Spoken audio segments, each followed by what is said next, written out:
Halo guys, bertemu lagi di channel Indonesia dan Dunia. Pada video kali ini kami akan membahas hal menarik dari salah satu suku di Indonesia. Suku ini terkenal dengan jiwa bisnisnya yang luar biasa karena beberapa orang terkaya di Indonesia merupakan suku ini. Kamu penasaran dengan hal tersebut? Tolong simak video ini sampai selesai ya, agar rasa penasaran kamu dapat terobati.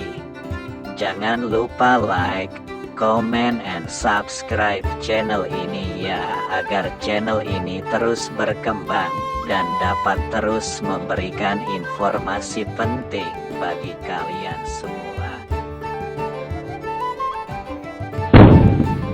Nah, di video kali ini kita bahas suku Tionghoa ya. Suku Tionghoa merupakan salah satu suku yang telah menjadi penduduk Indonesia. Suku Tionghoa merupakan suku pendatang dari daratan Tiongkok pada beberapa abad silam, namun kini mereka menjadi penduduk Bedesen juga telah menjadi warga negara Indonesia. Mereka juga menyebar di kota-kota besar di Indonesia. Namun tahukah kamu bahwa suku Tionghoa memiliki perbedaan dalam beberapa hal, terutama dalam penggunaan bahasa? Loh, kok bisa? Misalnya suku Tionghoa di Jawa dengan suku Tionghoa di Sumatera, khususnya di Medan, yang menggunakan bahasa yang berbeda loh. Lantas apa perbedaan tersebut? Berikut ini ulasannya.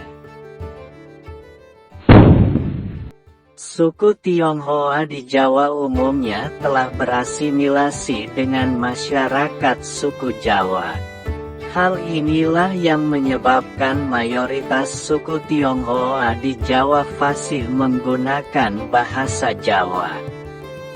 Bahkan, hanya sedikit dari mereka yang pandai menggunakan bahasa China seperti Mandarin, Hokkien, dan Hakka. Hal yang mengejutkan lagi bahwa suku Tionghoa di Jawa malah lebih sering menggunakan bahasa Jawa saat berkomunikasi antar sesama suku Tionghoa daripada bahasa China. Tak hanya itu, suku Tionghoa di Jawa malah terlihat lebih medok saat berkomunikasi karena mereka lebih sering menggunakan bahasa Jawa dalam keseharian mereka.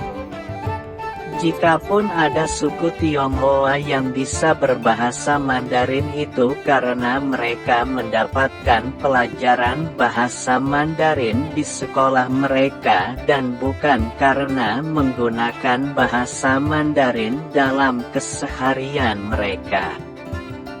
Karena sering menggunakan bahasa Jawa, suku Tionghoa di Jawa lebih mudah berbaur dengan suku Jawa. Dulunya juga pada masa pemerintahan Presiden Soeharto, beberapa hal berbau China harus dihapuskan termasuk dalam hal penggunaan bahasa. Ini yang diterangai membuat suku Tionghoa di Jawa harus menggunakan bahasa Jawa. Selain itu, beberapa sekolah di Jawa ada mata pelajaran bahasa Jawa sehingga semua sekolah di Jawa harus mengajarkan bahasa Jawa ke siswanya. Tidak hanya sekolah negeri saja, sekolah swasta yang banyak suku Tionghoa di dalamnya juga harus mengajarkan bahasa Jawa sehingga suku Tionghoa di Jawa lebih familiar dengan penggunaan bahasa Jawa.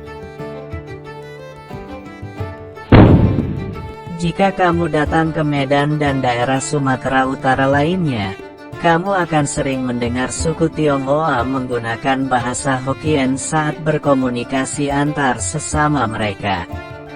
Di Medan juga, Anda jangan harap pernah melihat suku Tionghoa yang mahir menggunakan bahasa Batak atau Karo. Hal tersebut sangat jarang.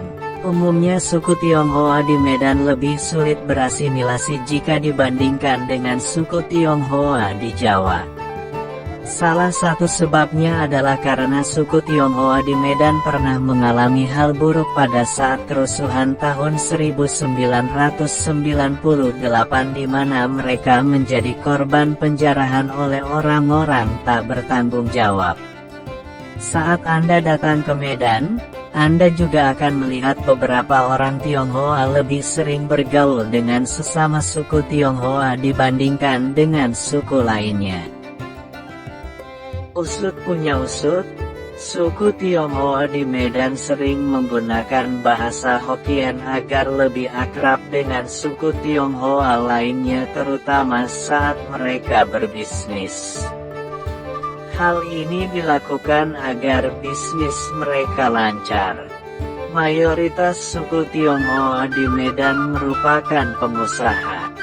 Hal aneh akan Anda temukan saat membaca iklan lowongan kerja di Medan. Anda akan terheran-heran jika melihat beberapa lowongan kerja di Medan karena persyaratan di dalamnya ada syarat bisa berbahasa Hokkien.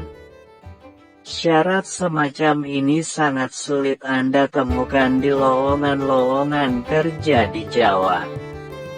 Bagaimana ya jika suku Tionghoa Medan bertemu dengan suku Tionghoa di Jawa saat bertemu? Bahasa apa yang mereka gunakan ya? Tentunya mereka akan menggunakan bahasa Indonesia sebagai bahasa persatuan. Nah, itulah beberapa informasi mengenai perbedaan suku Tionghoa Jawa dengan Tionghoa Medan. Video ini bukan bermaksud untuk menjelekkan suku tertentu di Indonesia. Semoga informasi ini dapat memberikan pengetahuan bagi Anda ya, terutama berkaitan dengan keberagaman suku di Indonesia. Terima kasih karena telah menonton video ini sampai selesai ya. Jangan lupa like, komen and subscribe channel ini agar channel ini dapat terus memberikan informasi penting bagi kalian semua ya. Salam Bhinneka Tunggal Ika. Sampai jumpa di video berikutnya.